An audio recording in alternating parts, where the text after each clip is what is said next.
Welcome to another episode of the Tough Stuff Podcast. Be sure to like, love, share, or subscribe wherever you may be watching or listening, because we believe God wants to bring encouragement and hope through these stories. What's up, everybody? We're back with another episode of the Tough Stuff Podcast, and I am here with my dear friend Ashlynn, who just came off of the mission field in Honduras, and so she's here for a week, and then she goes back. So she's spending the summer in Honduras. And this episode is all about what God has done in her life in Honduras, and just how God has changed your perspective on a lot of things.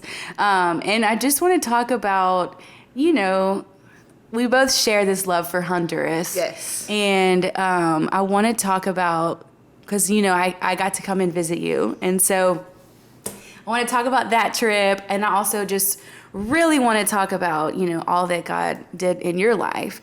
But before we get started, let's talk about how we're connected. Okay? If you don't know Ashlynn, she's like the baby or kid guru at our church.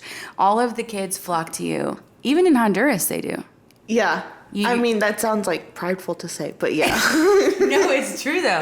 Literally, my kids adore you. And Selah, our youngest, Ashlynn is Selah's favorite person. I think sometimes more than me. And so I've had to live with that for the last 2 years. I'm kidding. But you've played such a role in my kids' lives. I trust you with them. Honestly, I wouldn't trust anyone more than I trust you with them. Like, you can take them wherever you need to take them, because you're just so Let me take them to the jungle. Yes, I want to take them to the jungle.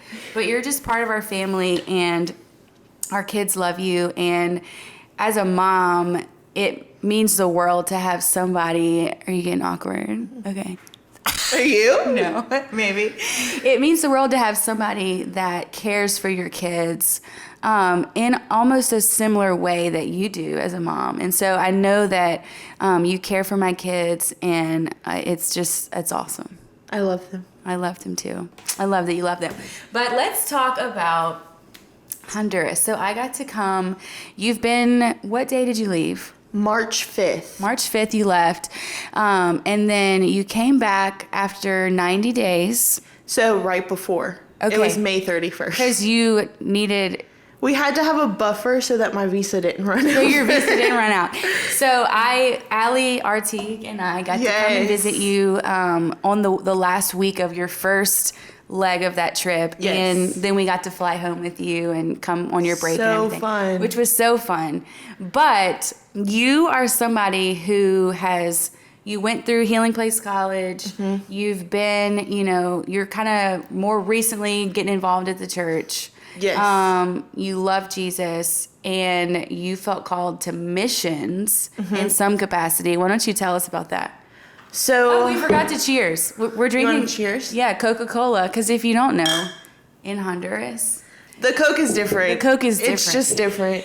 Honestly, the best. Like, when I think of heaven, some days I'm like, heaven is sitting on the back of a Kia. Yes. Or in a hammock under the champa. Or in a hammock on a hot day in Honduras with a cold Coca-Cola. Yes. And that's all I need right there, is that's heaven to me.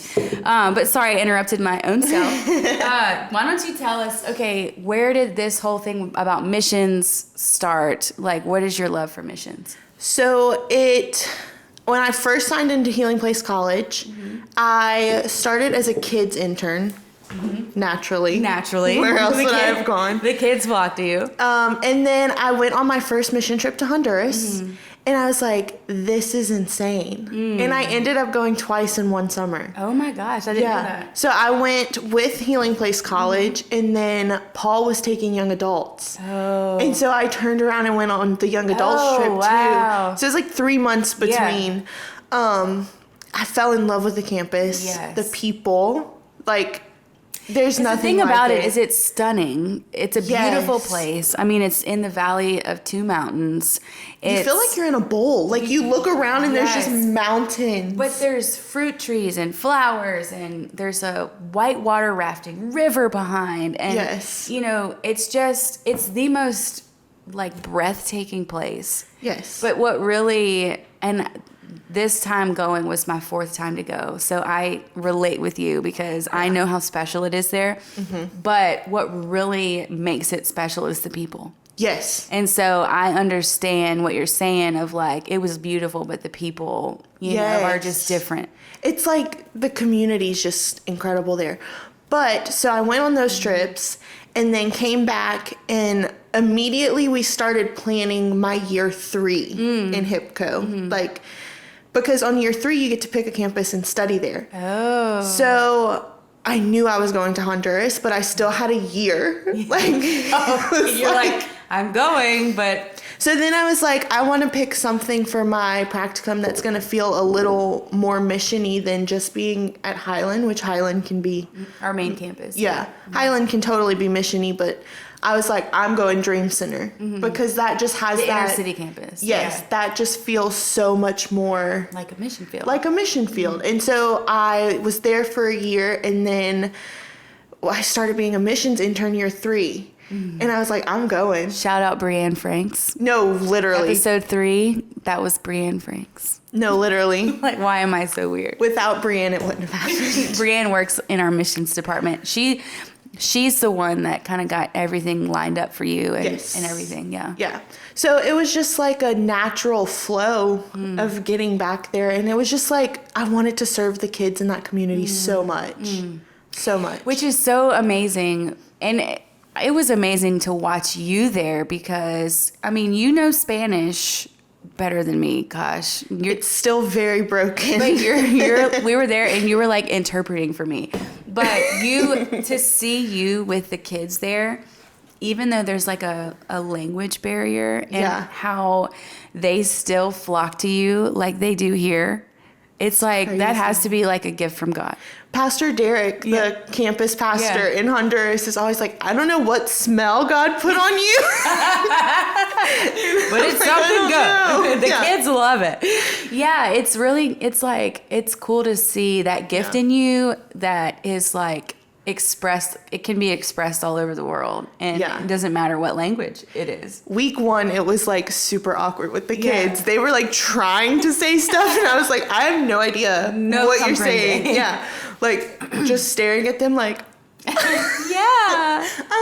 bringing it. Let's talk. And so Pastor Derek's daughter, who's 3, was actually like the glue that blended it. Yeah. She was awesome because I would like push her on the swing and then her friends would come and it would be like, they'd like look at you like, I want you to push me on the swing too. So then she introduces you, and as a 3-year-old, her like speed of communication much probably slower. helped you start to gain, Spanish. Yes, it's much slower Spanish. It's much easier Spanish. It's very simple. Yeah. I love that. That's one thing that's so funny about Honduras is like, it's a beautiful place and you want to go, but then you forget like, oh my gosh, I don't even know if I can communicate with the people there. Right. But then the thing is, when you get there, I don't know. For me, I took like a few years of Spanish in high school, and for me, like it all came back. Like it's like I remembered everything. It like unlocked that piece of your brain. Yeah. That's like in the back. Yeah. Oh, okay. Which I always wondered, why did I take Spanish in high school? And so there it is. I would be going to Honduras a few times. So you're in Honduras, okay? You over time have had to adjust to the differences there. Yes. And so I want to talk about, maybe some things that you have had to adjust with as it relates to like being in a third world country and versus America. Yeah. Like there's this whole conversation and everybody talks about, the contentment versus the comfort and, like if we just get rid of our comforts, then we can find contentment. Well, all this stuff. Yeah. And it's easy to just say that, but you've lived it. Yes. And so what I want to do is give you a minute to share like some of the things, the hard things that you had to adjust to on the mission field and how that's changed since you've been home in America for a week. Yeah, so one of the biggest things was air condition. Yeah. I don't know why I thought it was gonna be fine. I was like, I'm gonna like not even care. And like at night it's cold. It's not. it's not cold at night. And you're in the summer. Yes, I'm not even in rainy season when it gets like cool. Yeah. I'm like smack dab in the middle of the summer. Hot. It is. It's really hot. So that was something that like week 1 and 2, I was so aggravated with the level of sweat. Like I felt like I was taking cold showers 4 or 5 times a day to try to like cool off. What else would you do? I mean, it's so hot. But like I would even like want to go to the river, but then it was like so much effort to get to the river, you know? Yeah. And so, but then like around week 3, week 4, I just was like, I'm sweating. Like, either way, I'm sweating. I'm sweating. It's hot. I still got to move on. Like I still got to do life.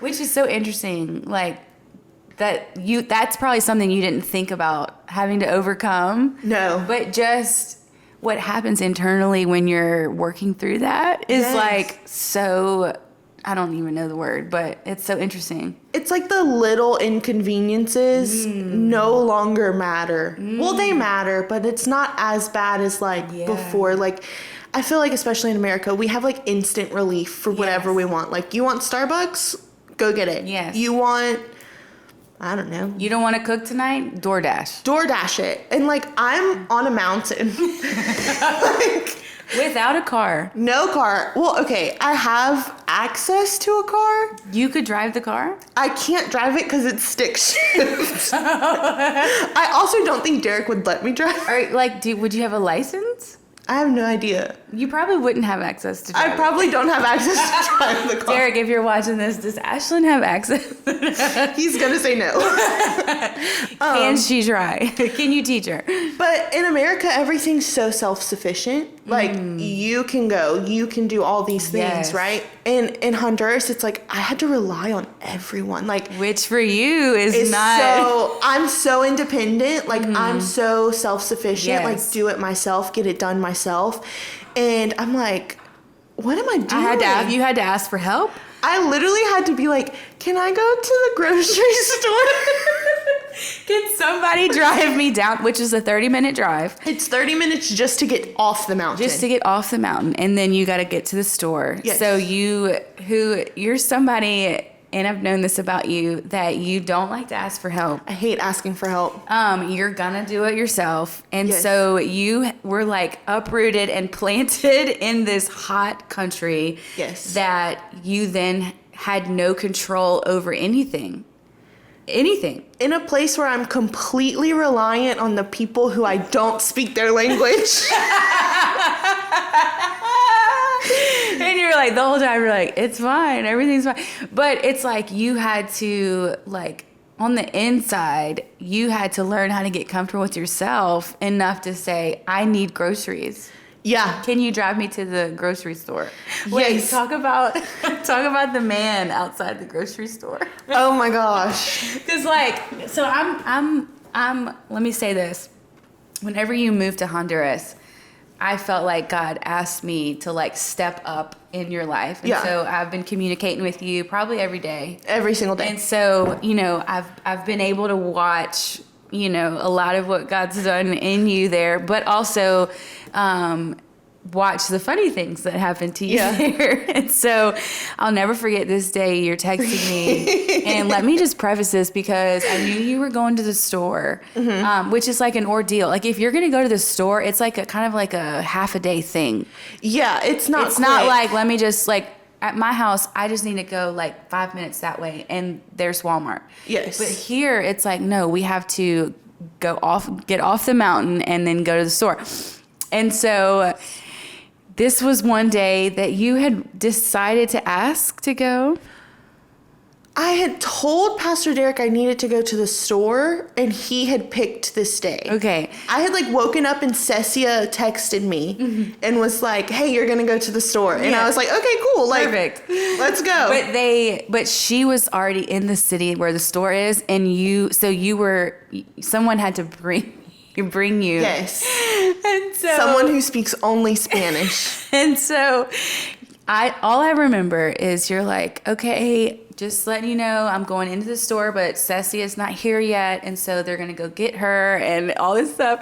And then you get finished shopping, and I get a text from you that's like, hey, I'm standing outside of the store, and nobody, like, they're on their way back to get me, but like I'm just standing out here. So the context of what happened. Yeah. Okay. So originally we were driving down, and the way that it was going to happen is I was driving down with one of the men who work for Pastor Derek, and we were picking up Cecia because at this point I've never even gone in the grocery store by myself. Cecia has walked every grocery store with me. Cecia, if you're watching this, we love you. Oh my gosh, she knows how much I love her. She does. So I had never even been in a grocery store by myself at this point.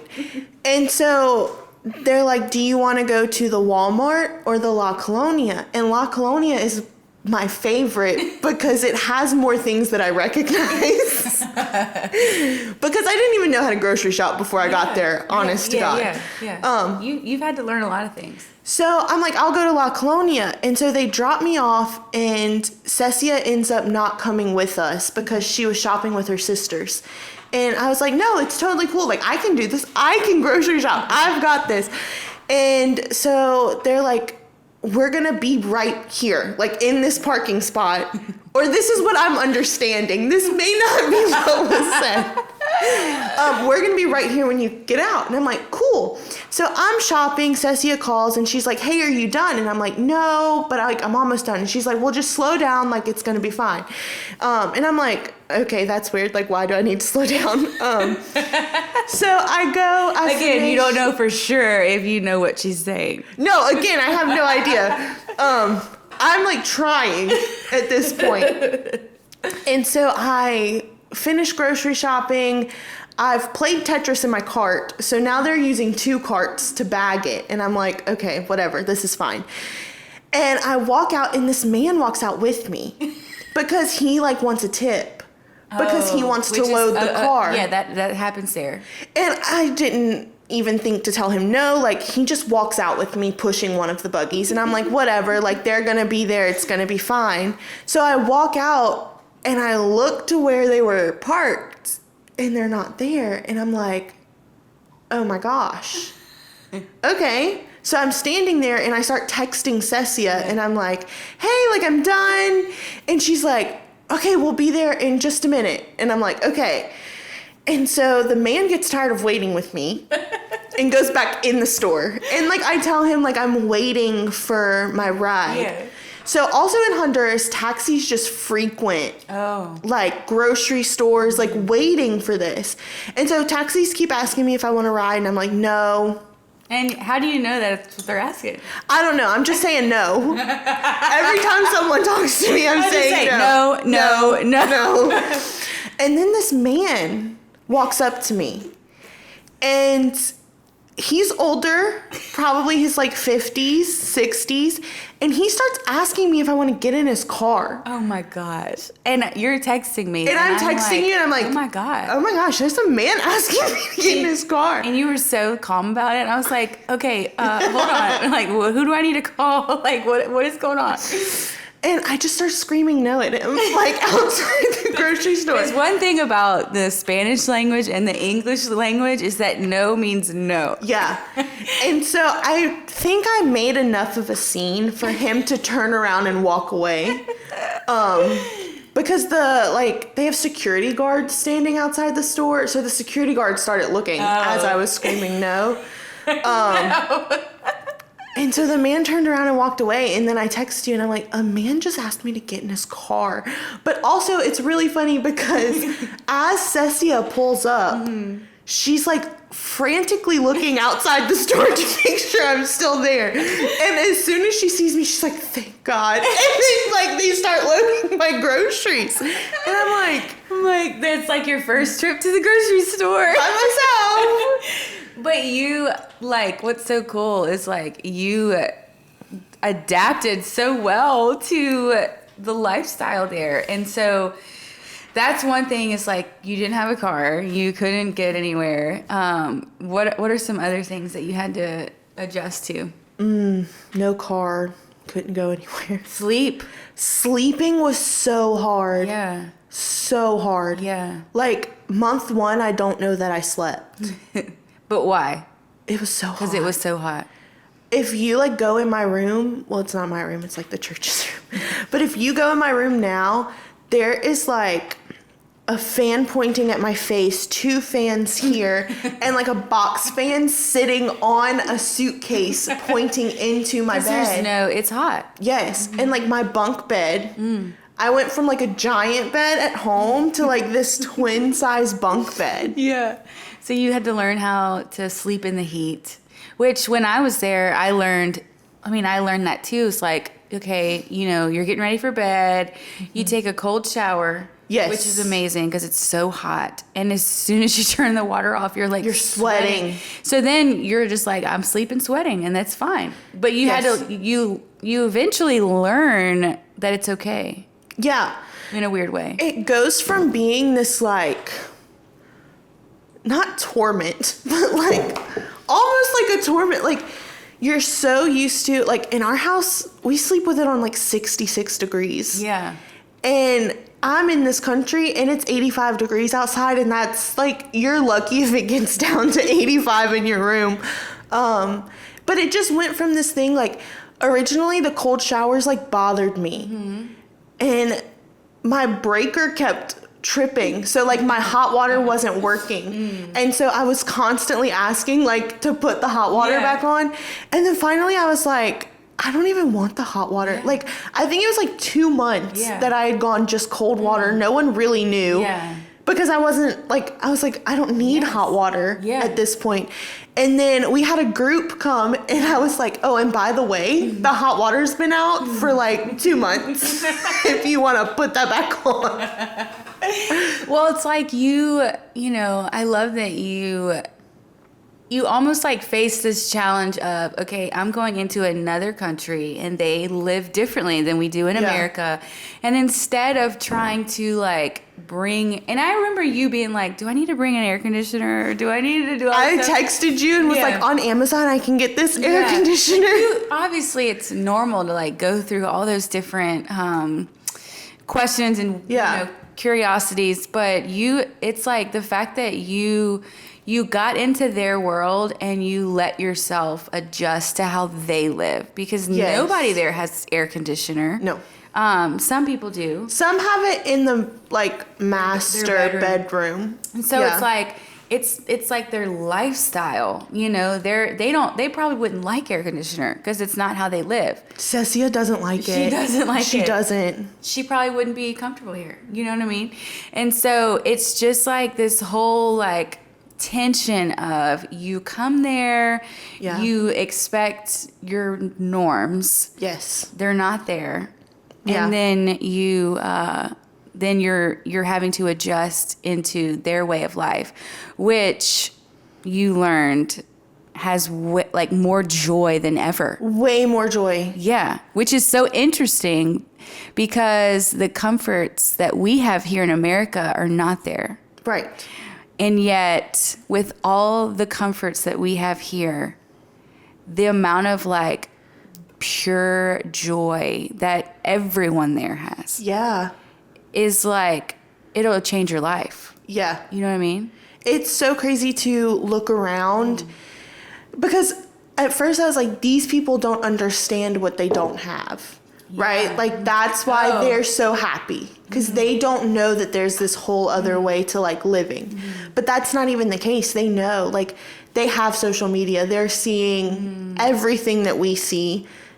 And it's like, they're just so happy and content with what they have because in having so little, you don't realize that like there's so much. Like you're not fighting to buy the bigger house or the nicer car or the like that's why people work so hard here. They want the nicer house. They want the bigger car. They want their kid to go to this specific school, like which school is important, but school's important. Yes. But it's like they're not fighting for that. Yes. And like there is like a whole other end of the what's it called? Spectrum? Yes. That's like part of it is like, well, okay, like they're pulling their kids out of school at like 3rd grade and it's like, ooh, wait, hold on, slow down. Yeah. But other parts are like their houses are like not near as extent as ours. Like cinder blocks. Yeah. On nice houses. Yes. Yes. And like roofs that don't connect. And they have everything that they need. Yeah. Wow. And it's just like this, God, it's this tension that I felt when I was there. And you probably even more so being there for 3 months. This tension of what do I really need? Yeah. Versus what do I really want? Yes. It's like we have developed this like thick like list of wants. Yes. That we have that we think are needs in America. And I'm not saying that it's wrong to have wants. Mm-mm. You know, I think God like wants to bless us and give us the things we want.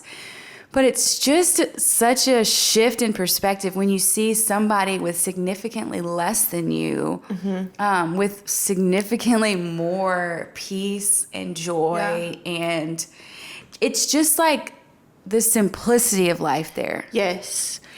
Like last night, you and a couple of friends came over and we made baleadas with handmade tortillas. From scratch. From scratch. So a baleada is a tortilla with frijoles, beans, crema, eggs. Yes. And we didn't put meat on it, but sometimes you it has can. meat. Yeah. And it's like usually it has like a cheese. So we, you know, I was like, let's get together and have like a Honduras night before you go back. And so we put our girls on FaceTime and they taught, like, it was actually really fun. They were like, oh, more this, more that. Yeah. When we were making stuff to make the tortillas.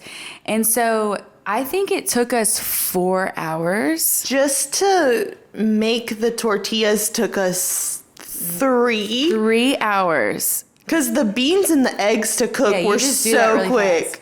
But it took us 3 hours, and it was so fun because it's like, you know, nostalgic, whatever, Honduras.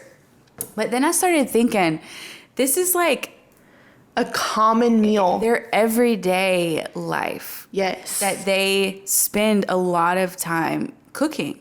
They make things from scratch. You know, they're going to make the tortillas, you know, for pastelitos. They're going to make the tortilla. Is it tortilla? It is a tortilla, yeah. Yeah. And so it's like this whole comparison in my mind of like, you know, the experience we had last night was fun because we were having to work to do.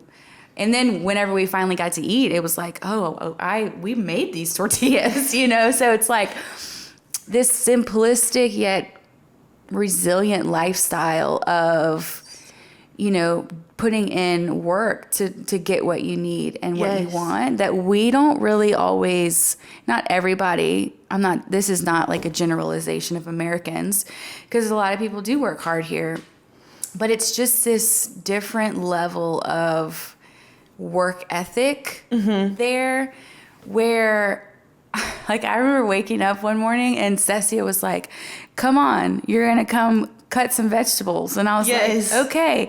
It was a Sunday morning. They were making a soup for the church after. And I was like, it's 8 a.m. I'm in the cooking shed or whatever, the building is not a building. And I'm cutting vegetables all morning. And I was like, you know what? Like, I would have never, if you had told me you're going to go to Honduras, you're going to wake up early on Sunday and you're going to chop vegetables with all the ladies that are in the church to prepare for the lunch for the church. I would have been like, okay. But when I tell you, it was the best time ever. And it's just this like simplistic, I don't know how to explain it. So the whole process that we went through to make the tortillas for baleadas, they do that so many times a week that they're way quicker than 4 hours. But we went through that process to make a snack for Kids Day, like on a Thursday. The process that we did last night. Yes. So we got How many there. kids? Oh gosh, I don't even know. Like hundreds. 60 at least. At least 60. At least, like on a rainy day, probably. And we served ourselves last night. It was 4 of us. Yes. So you're saying you had to do that process, but for like 60 plus kids. Yes. Okay. And they made them smaller, so it's more time consuming, and then wrapped them around a hot dog and then deep fried it. Dang. All for Kids Day. All for Kids And then Day. like handmade the sauce. It's just different. It's so different, but it's like the best times are the times when you're sitting in that little kitchen. Just cooking. Literally, I'm sitting on a counter. Yeah. And they trust me to do nothing else but the manteca, which is like the oil that you put on your hand and then roll it. Yeah, you're not ready to, do these tortillas, but here, you have the oil. And they're like, okay. And so I'm sitting there like hand rolling because each kid got like 2. Yeah. Right? So like I'm hand rolling. Gosh. And it's like, I told this to Susan, who's like one of the interns up the mountain, because she comes and serves with us. I was like, in America, if I wanted to make pigs in a blanket, which is essentially what we made, I would have gone to the store, Yep. bought a can of crescent rolls, Yep. bought a pack of hot dogs, Yep. come home, and this is if I want to make them, like from scratch. Forget buying them as they are. Yes. Yeah. And I just would have rolled it, popped it in the oven. Yes. Forgot about it until Yes. the timer went off. Yes. Took it out and been like, okay, like Here it that's is. fine. Dinner served. Yeah, but no. This, you're like putting flour. Yes. Well, what is it called? Harina. Farina. See. In the bowl. You're mixing everything, water, all this stuff. You're having to knead the dough. Yes. And this is like every day. This is like half of their day is working. And I was so convicted because I was like, I am literally the kind of person that would get up in here and be like, this is a lot. You know what I mean? Like, this is a lot of work. Yeah. Like, but when you're around people that are so positive and so full of joy doing things like that, it makes you go, wow, am I even living my life the right way? Yeah. Actually, whenever you're on that campus, there's usually always kids playing soccer or football, is what Football. I'm saying. And so, you get involved and go play and all this stuff. Well, when I came home, my kids were wanting to watch TV all the time. Yeah. And I was like, Chris, we cannot do this. There's kids in Honduras and they're having fun outside playing soccer. And so the next thing I know, Elijah's come walking in crying, and I'm like, what's wrong, bud? And he's like, Daddy said I can't watch TV. And I was like, yes, you need to go outside and play soccer right now.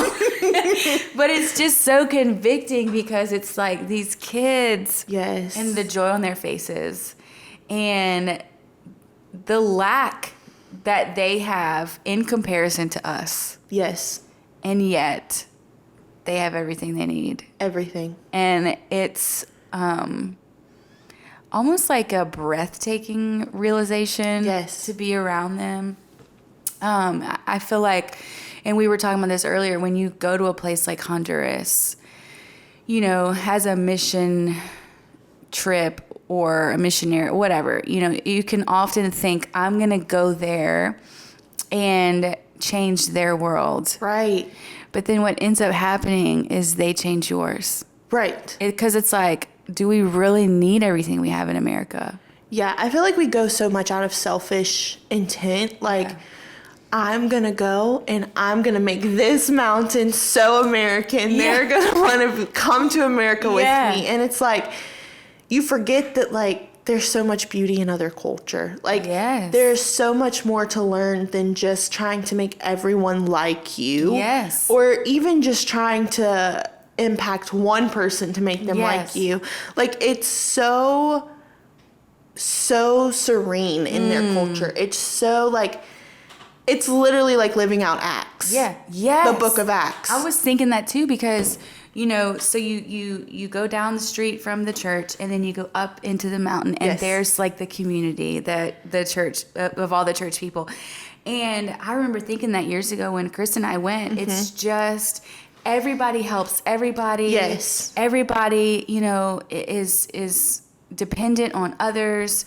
It's like the whole community comes together and is for each other. What happens in the book of Acts, where I forget exactly how it's worded, but it talks about how everyone gave to everyone and helped everyone in need, and it's just this like very community centric. Yes, even like when we got our nails done. Oh, which mine you can't even shout out Nicole. See, Nicole is the worship leader at Healing Place Church Honduras, and she also does nails. And so one day we got to go and she did our nails. Check it out. Yes, but I was thinking about that. Even we went, we were all getting our nails done, me, you, and Allie, and Cecia was supposed to, but we ran out of time, and Cecia was like, I can come back another day.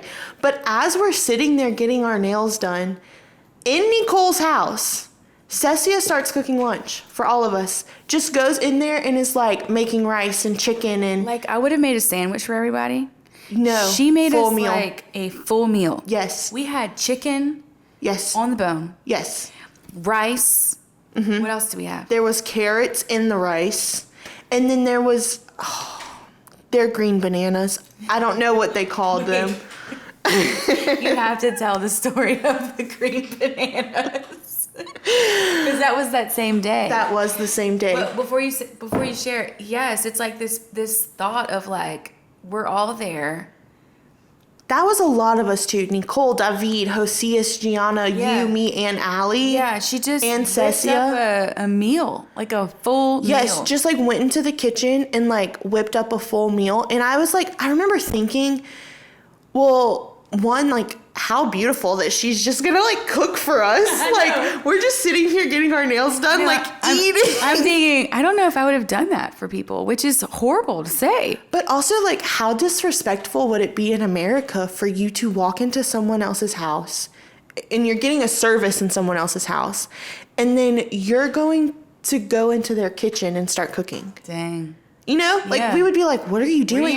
Do not do that. But over there, they're like, use the kitchen. You're like, we got to eat. Yeah. It's lunchtime. It's lunchtime. And everyone needs food. Making a gourmet meal. Yes. And it was so good. The food. It's incredible. So okay, in preparation for that meal. For lunch. Cecia asked you to go to the pulperia. Yes. Which is what? Pulperia is like, the best way I can describe it is if you go to a gas station where they sell like snacks and all this other stuff, but take the gas away. So there's no gas. There's no gas. Like a little bitty store. And it's probably like every few houses. Yards. Yeah. And so you're by yourself. I had Allie with me. Oh. And Gianna, who's 3. Yeah. So... But what was your task? Cecia entrusted me to go to the pulperia right next to Nicole's house and buy 6 green bananas. I forgot. That was your task. Yeah, I forgot what they were called. I don't remember. It starts with a G. Why you're acting. I don't know. You know your Spanish is way better than mine. They have so many names for green bananas. But I was entrusted with the task of buying these bananas, and Cecia gave me 30 lamps. So I'm like, cool, I got this. I go to the pulperia all the time to buy Coca-Cola. Yeah. And like, I've gotten so confident in that like I've bought me a Teca. Like, I've bought it all. I've gotten it all. Yeah. So Cecia's like, go, and if you need help, because it's so close to Nicole's house, you can scream Cecia and I'll hear you and come help. And I'm like, I totally got this. Yeah. Okay. So I walk up and I don't even know who I'm supposed to be talking to because there's so many people. And so I just like announced that I need the green bananas. In Spanish. In Spanish, yes. And Allie finds a hammock and starts sitting in this hammock with Gianna at this random pulperia it's in someone's house. Like, so this is like someone's personal hammock. Like, there's like birds in a cage above me. And the lady asks me how many. And I'm like, I think I say whatever 30 limps can buy me because Cecia gave me 30 lempiras. Apparently, I ordered 30 green bananas. Well, I was like, this is strange. Are they like a limp a piece? And so I give her the 30 limps, take the bag of 30 bananas, walk myself back to And all Nicole's. along, you did not realize that you stole from them. And I walk to Nicole's and I look at Cecia and I hold up the bag and I'm like, I don't think this is right. 30 bananas. And Cecia goes, oh. And then she goes, it's fine, it's fine. And so when we were driving down the mountain to go to the airport, I tell Pastor Derek that story. And he goes, oh, they're waiting for us to go pay them. Because you stole bananas. Yeah, and he then tells me that they're like 5 or 6 limps a piece. Oh my gosh. So you really only had enough money for like 6, which is what she told me to do. But it's just the translation situation. But again, it's like the community aspect of that's a community. Yes. You know, everybody gets to play a part in helping each other. I would have thought they would have stopped me. Like, They were probably like, this poor American girl. this gringa. Like, no, but I would have, in America, if you like go somewhere and you like try to buy 6 bags of chips or something and you're walking out and you only have money for 1, they're gonna be like, whoa, hold on, stop. I grabbed the bag and walked. They were like, this poor girl, she doesn't know. And I'm like, come on, Gianna. I'm like holding Gianna's hands. There's so much, but it's like just this whole idea of simplicity. Yes. And how maybe in America we do too much. I think we are. You know? I really think we are. I think we find so much fulfillment in what we have, in the things that we have. Yes. And I don't think it was ever supposed to be like that. Well, it changes our level of expectation of what we think we need. Yes. And so when you go to a place like that, you're like, what do I really even need? Right. Because I feel like I love Honduras. That's probably, Kristen, my favorite place. Yeah. But I laughed all week. Whole week. And so I just think about that and I'm like, the level of joy that I experienced just being there with them versus what I was like lacking. Yeah. You know what I mean? It just like doesn't even compare. Yeah. It's like your contentment level supersedes your comforts and your lack of comfort when you're there because you see all these, it's normal for them. Yeah. And they're thriving in their life. And it almost makes you question your own ability to thrive because you're like, Yeah. why do I need so much? Yeah. You know, why do my kids need so much screen time? Well, coming home, I remember thinking like things that I thought were basic necessities in life were luxuries. Like Oh, yeah. air condition is a luxury, I've learned, but a dryer is a luxury. A washing machine. Yeah. A lot of them, like I am fortunate enough that I have a washing machine there. A lot of them have to use the Pila and hand wash their clothes. And then hang them up to dry. And then hang them to Yes. dry. Or even like a dishwasher. Oh my Yeah. gosh, I hate doing dishes. Yeah. I hate it so But much. it's just actually, speaking of dishes, there was one day that I was doing the dishes because we would all take turns, and I was doing the dishes and it got like clogged, and so I was like, Cecia, like, can you help? The water's not going down, and she said, oh yeah. And she comes in and she turns her hand into like a plunger. Is Yeah. that what it would have been? Like, Yeah, like a... And she starts like plunging with her hand, and the water went away. And I was like, what? Then it happens Insane. again a couple days later, and I go, Cecia, I tried. I did what I could, and nothing changed. And so it's just this, it's like this thought of like using what you have Yes. and it being enough Yes. instead of thinking we need all this stuff. I mean, I feel so convicted after being there a week. Yeah. You know, much less you were there for 3 months. Yeah. And you're going back. And I'm going back. So what else? Do you have any other thoughts on like things that you had to adjust? I mean, the car situation was big. The heat was big. You got bit by a lot of bugs. A lot of bugs. There was a scorpion. I saw a scorpion. Which I only saw it once. They're not as very bad. common. Yeah. Mm-hmm. They're like super common.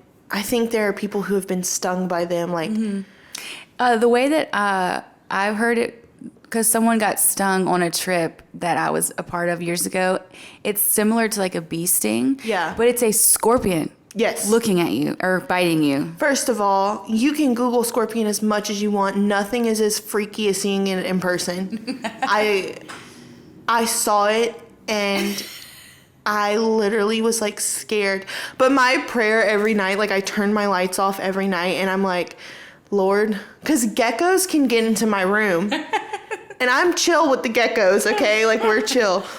Lord, don't let a scorpion get into my room. Or a snake. Oh. I'm like, I haven't seen a snake, thank God, since I've been there. But a scorpion, I have seen one not in my house, but like on my porch area. Yeah. So like my prayer every night, like I turn off my lights and I'm like, God, please, no scorpions, no snakes, no weird bugs. Like, because you're literally in the jungle. Yes. You're in the jungle. There's like toucans are flying. There's fruit trees everywhere. Yes. You're literally in the Valley of Mountains. Like you're in this very earthy place. For sure. Yeah.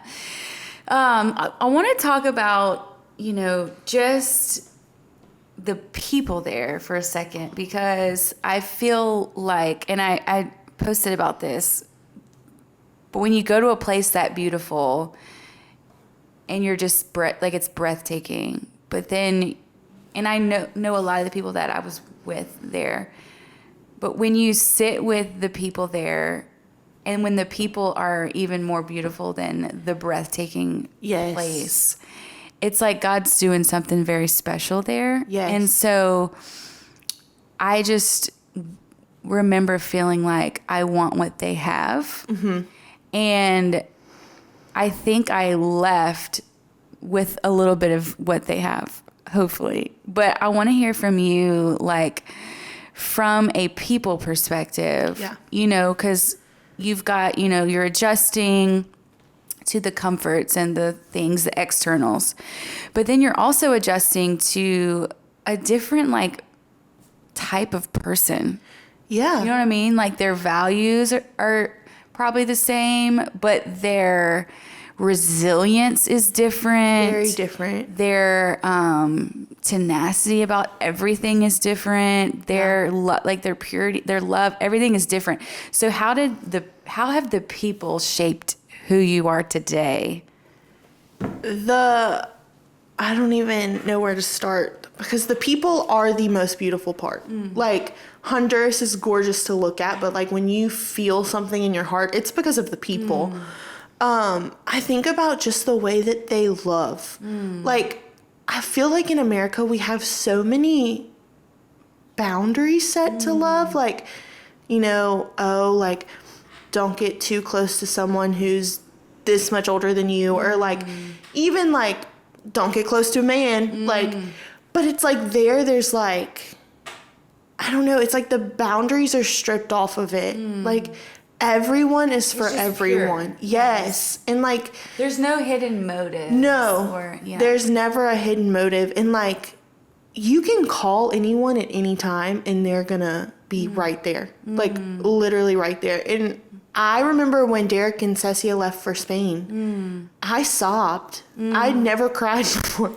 I literally like sobbed because I was like, wait, whoa. Like, you're like, my family's gone. Yeah, and I felt so comfortable with them. Especially like Cecia is always saying, my house is your house. And like people say that all the time and don't mean it. Yeah. Or like people always say like, my door's always open. But like when you want the door to be open, they're like, actually today's not a good day for me. Yeah. Whereas with Cecia and Derek, it was always like, our door's always open. And if I I literally like walked over there, they'd be like, hey, like there was no like cutting it off. Yeah. And so I just think about that, and like I was like, man, they must be the only ones like that here. And so they had someone staying at their house with their kids. And I just remember like going over there the first time and being so like anxious to walk in. And it was the same. Like even with Nicole would be like, when are you coming to my house? And I'd be like, when you invite me. And she's like, I already invited you. Like I gave you an open invitation. And I'm like, yeah, but like, how do I know if you really want me at your house? They're like, I want you to come, and I want to cook for you, and I want to serve you, and I want to do everything for you, and I want to like bless you. And it's not like a show. No, they literally want to do that. That's how they live. That's how they want that to treat you. Yes. And, so the inside of you has changed probably more than anything because of all the exteriors and the people. Yes. Wow. I think about that day we sat at Yolani's house. Yes. You, me, Allie, Nicole, Cecia. Set the scene. So we all walked to Yolani's house, which is maybe like a 10-minute walk. And we... Down the street and up into the mountain. Yeah, you go down my mountain and up their mountain. No, I'm just kidding. And so we walk to Yolani's house, and we go in, and we're just like sitting in the backyard. Oh. Coffee for everyone. Like she brings out coffee. Immediately everyone gets drinking coffee. Allie, what did Allie do?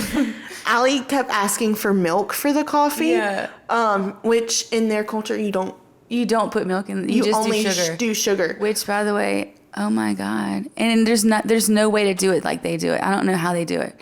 There's still flies. This is every week we say, there's flies in our kitchen. I promise that we're clean. I just don't understand. It's probably because we opened the windows last night. Yeah. But yeah, so we're sitting on, I mean, if you can imagine, you're walking into a mountainside community. Yes. There's houses all up the mountain, and Yolani invites us over. We go into her backyard. She makes us coffee. She brings us donuts, and we just sat in her backyard and had the best time. While there's chickens and roosters crowing and dogs that sound like smokers with a smoker cough, and it's just, that's what I would say is like the community is centric to their lifestyle.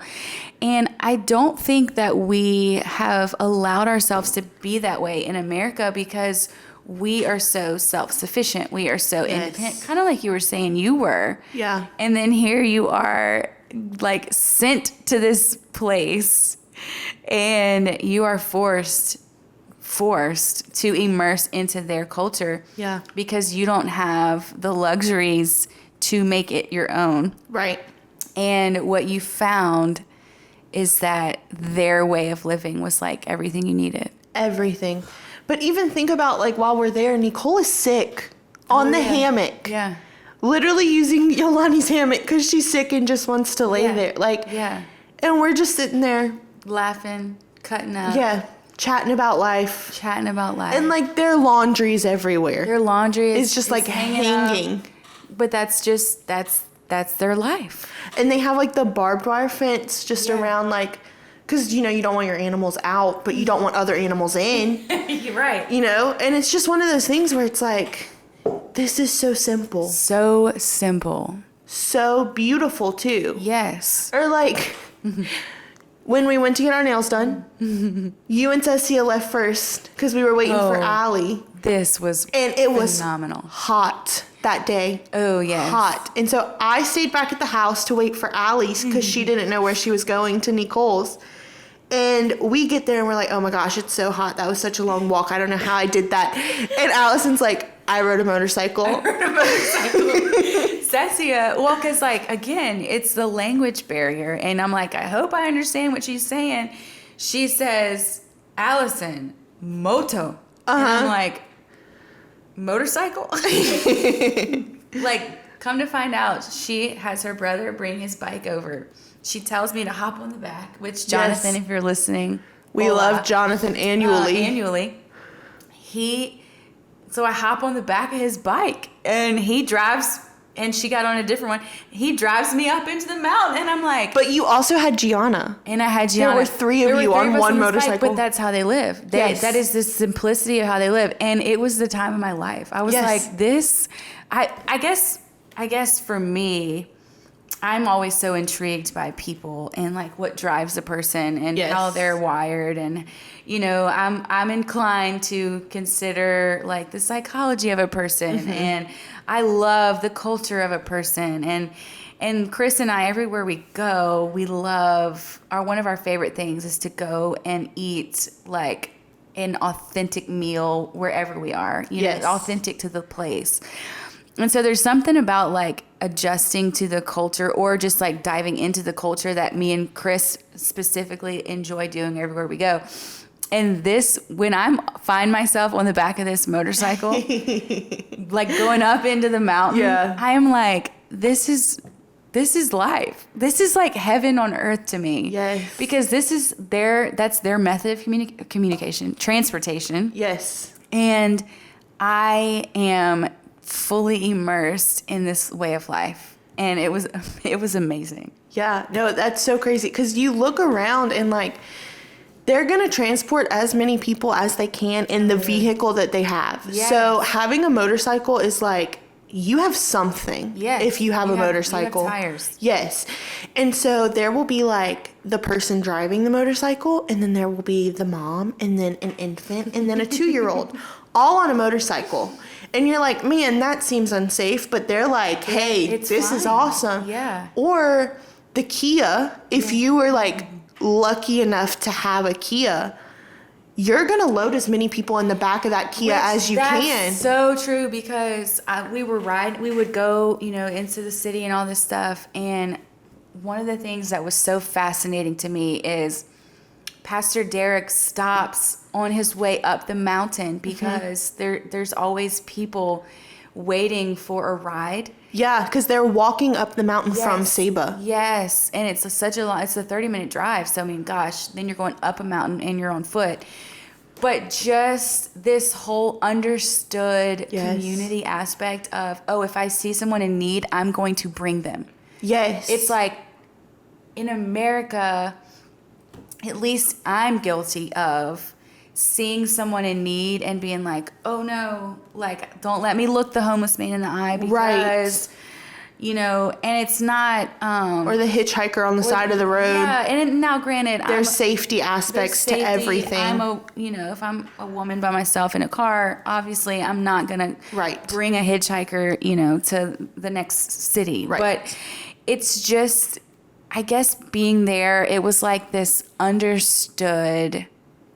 like we have each other's back community, where, I mean, I'm sure in every community there's, your negative situations and whatever, but those people were expecting to have a ride. Yes. And I mean, it was like there was like a mom and a dad and a baby. Yeah, and then they had 2 children walking further up the road. Yes. To see if there was someone up there who would stop. And it's just this like, it's this, in the same way that you had to get there and rely on the people. Yeah. They rely on each other. Yeah. And so you've enmeshed yourself into that, and it's really cool to see like how it's changed you, from the inside out. It's crazy. Someone told me Tuesday I went to work. Well, I wasn't at work. I went visit the people at work. And one of the girls there was like, you just feel so serene. Like your soul feels serene. And then Miss Amy, Amanda's mom, kept saying, you just look like you came back from a long vacation. She's like, you don't look red. You have a tan. Yeah. Like your eyes are bright. Yeah. And I'm like, that's so crazy that I'm coming off of a mission field. Yes. For 3 months. And people are saying like, oh my gosh, you feel so at peace. Yes. You feel so serene. You feel like you've been on a long vacation. And it's like, I've literally been in one of, like, for an American, one of the harder lives to shift into, right? Yes. Like, because it was hard for you. Complete reliance, all kind of things, no air, all of it. And people are like, you just seem so at peace. Yes. You just seem so What did you say content. the other day? You said, I'm alive. I told Brienne last night. Yeah, that's what it was. Last night, we were making tortillas. Yeah. And I was talking to Cecia and Nicole on FaceTime. And I was just like, I came alive. You came alive. I came alive. It took, like, almost like ripping the Band-Aid off your American lifestyle and immersing yourself in a whole different culture. Yes. And it's going to be so interesting to see, like, okay, so now Honduras is on the inside of you, and it's going to be amazing to watch everywhere you go, how you bring Honduras everywhere. That's going to be so crazy to see. I don't know that I see, like, anywhere else but Honduras. I know, I was about to say, what's your future? I don't know. I got to wait on the Lord. The Lord will direct your steps. Honduras has been a metaphor for the Lord and reliance and everything. I mean, I helped a dog give birth. You did. You did. With you on FaceTime. Yeah, she, the pastors there went on on a trip to Spain for 2 weeks and left you in charge of their pregnant dog. I asked to be in charge of the pregnant dog. Well, it was a pregnant dog who who delivered puppies, and you had to, like, take care of them and do all this stuff. I mean, it was amazing. Who knew that's the gifting you had? I had the due date wrong, and I was waking up in the night, like, every 2 hours. Surely there's puppies. Surely there's, and the due date was wrong. The due date was, like, 3 days off. Oh, my gosh. But, hey, those little babies are thriving. They are. You're thriving. All 9 of them survived. All 9 of them survived. They wouldn't have made it without you. Praise. Talk about the river real quick, because that's probably the most breathtaking part of that whole area. And when you talk about, or when we talk about the resilience of the people, just the serenity, like you were saying, you seem serene. Mm-hmm.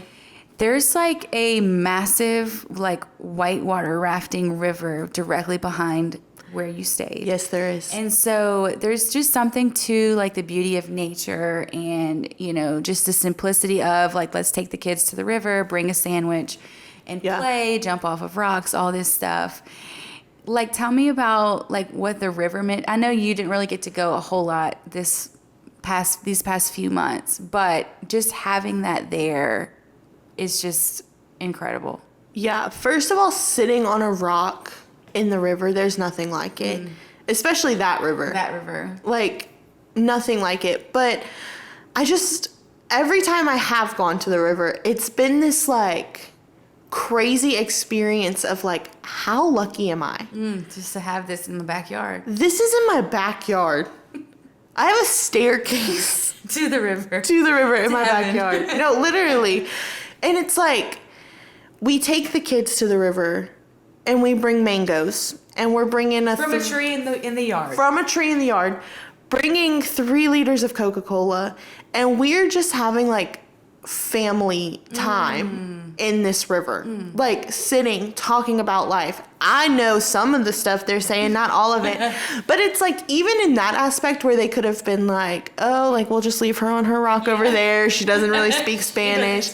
They're like, come sit with us. Like, come sit by us. At least be near us. Yeah. Like, I don't know. It's just beautiful. Family community. I'll say this, I'll speak to the resilience in them as people. I'm just convinced that they're way stronger than us, way more resilient than us. So you didn't go with me. I went with them to I the was river. overstimulated. You were overstimulated because you're an introvert. Yes. I went with them one day to the river, and it was like me and all local people. Like, there was none of y'all were there with us. It was just me and them. Allie ended up staying with me. Because she couldn't find y'all when she went to the river. But it was like this moment of, okay, I am, like, one with them. And it was beautiful. But it's like several kids from, like, this high on, and, you know, Ceci and her sisters and all these people. Anyway, they have me, like, trucking through, like, this these rocks to get to where they wanted us to hang out. And I will say, every time I've gone to the river with them, it has never been walk down the staircase and be at the river. It's like go they to a have spot. a spot. Yes. And like it's different every time, but they are scouting as they're walking. Yes. Well, I just remember being like way behind everybody because these little kids and their bare feet they're just walking through the rocks. And I'm like, man, I am like weak. I've got like, what I learned from that day was like, I am like so weak. Yeah, well, the stone wall, the stone wall right next Yes. to, it cuts between the volleyball field and my yard. Yes. I was watching y'all play volleyball, and the ball would go over. And one of Yolani's sons, not Jimmy the oldest, but the middle son, he would jump at the wall barefoot, no hands, and climb the wall. Just like, what? And I looked at Allie and I said, I think their feet are different. Yeah, their feet are different. Like they're strong. I don't know, cause they look back at me like they felt sorry for me. They were like, "You okay?" And I'm like, "Yeah, don't Every worry." time I've gone to the river with Cecia, she's had to like stay back with me because I'm slow. No, that was me. And then if I am like moving at their pace, they're like, "Be careful, Ashlynn. Ashlynn, be careful." And I'm like, No, literally, like, cause it's a whitewater rafting. There's like what are the Rapids. Rapids, and so if you're not careful, it'll take you. Yes. And so I remember walking and like, I'm so excited. I'm hanging out at the river and it started to take me and I had like the Coca-Colas and everything. And they were like, oh my God. But it's just, gosh, the simplicity of life, the joy, the community. Yeah. Like, in closing, what are some things that you hope never leave you that were given to you by Honduras? Definitely like the simplicity, like how content I've become in simpleness. Like definitely before I would have been like, man, one day I hope I can own like a castle in France, like a Range Rover, like, but it's like now it's like, I hope I have air conditioning. Yeah, maybe that. Maybe I'll have air conditioning in my house one day. Yeah, one day. I don't know. Like, there's just so much contentment to me with simplicity of life. That you didn't have. I didn't have before. And like, even being home, I've realized that I'm not like rushing out to get coffee all the time anymore. I'm like, I have it at home. Like, there's just so much of like convenience that I had in America that got taken away that like, now convenience almost feels like a trap. Oh, Not a trap. It's a trap. So yeah, I hope that like I stay in this simplicity. Like I hope that those values of simplicity like move forward with me in life. Like even when I have kids, like I want them to be outside playing soccer. Yeah. I don't want them to be like inside staring at a wall. Well, no, we put your kids outside last night. We didn't put them outside. They went play. Yeah. So that's definitely one of the biggest thing, but also the relationship that I've cultivated with the Lord because of the reliance of him. Yeah. Like I will say before I left, I thought God was very prevalent in my life and like I heard from the Lord, but I will say now it's like when you're stripped of all the distractions, like sometimes I don't even have a phone in Honduras. Like I can't get on social media. The cell tower's out. Yeah. Power goes out. Yeah. And it's just like you are distraction free. And so your head becomes distraction free. And so then like, you're like, whoa, I'm hearing him clearly now, I can actually hear God. Yeah. And so I hope that like that stays as long as I don't give into distraction like I did. It should, but I hope that's one of the things that like I look back and I'm like, I remember this being so pivotal. Yes. I remember this being like the season where I went from, because before Honduras, I would say that like I saw God very Old Testament. Like I saw wrath. I saw like all of like you're always in trouble, or you're not doing enough, or... and always like I'm earning my way into the kingdom, right? And so it's just been so metaphorical that like I didn't have to earn my way into anyone's home in Honduras. They were all just like opening their doors. They were almost like, why aren't you? Why aren't you here? They literally, like Nicole would be like, why haven't you come to my house? And you're like, I just don't know how to receive that. Right. And so now it's like I've seen this whole other side of like unconditional love of God. And it's like that. Like I want to keep that view of God. Like understanding Old Testament views, but then realizing that like Jesus came for a reason, you know? Yeah. So that too. Wow. Okay, so what are you taking with you from like a people standpoint? Like I know you had to, receive their love and their acceptance and all this stuff. Like what are you hoping to like add to the world in that lane? I hope that I can just be as like open and like freely loving and graceful and merciful as them. Like total picture of Jesus, but like they represent it so much. They live it. Wow. And like I wasn't. I wasn't. So I don't know. I just hope that, or I do know. I hope that I can be that. If my path doesn't lead to Honduras forever, if I end up somewhere else, if I end up here, I want to take like that pureness of love and like be that where I'm planted. Because I don't want to be the person who's like, my door's always open, and then it's like someone needs me at 2 a.m. and they're like, oh, I was asleep. Yeah. Like you want to be like real and present. And no, like my house is literally your house too. Like come over when you need, like if I have something you need, go get it. Yes. Like that's the kind of person I want to be, because I've seen it modeled so well in them. Wow. It's crazy.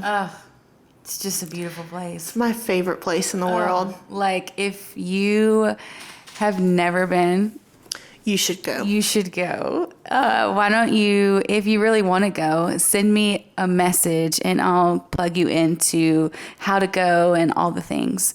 Because it's life-changing, honestly. Oh, yeah. Even a week. Even a week will change your life. Even a few days will change your life. 100%. Well, this has been the best. I mean, let's just cheers to this episode. Cheers, our Honduran Coke. Our Honduran Coke. We've learned a lot. We talked about how, God really does do more than we think he does. Way more. In places that we don't think he's doing it. Yeah. And so I'm thankful for you and what God's done in your life. And I'm thankful for Honduras and everybody there. Nicole and Cecia, shout out. Our favorites. I just want to say so many people in Honduras are dying to get to America. And what we've realized is they have everything that we need all along. We should be dying to go back to the simplicity of Honduras. Yes, because it's a beautiful thing. It's gorgeous. And it's amazing watching God do what he does. So, as we land the plane, do you remember the line? I have no idea what I'm supposed to say. You don't even have to say it. I'll say it, okay? Hold on, I'm sweating. Are you sweating? Are we in Honduras? We might be. Well, like we always say on this podcast, life can be tough, but God is still so good. Amen. I love it. Amen.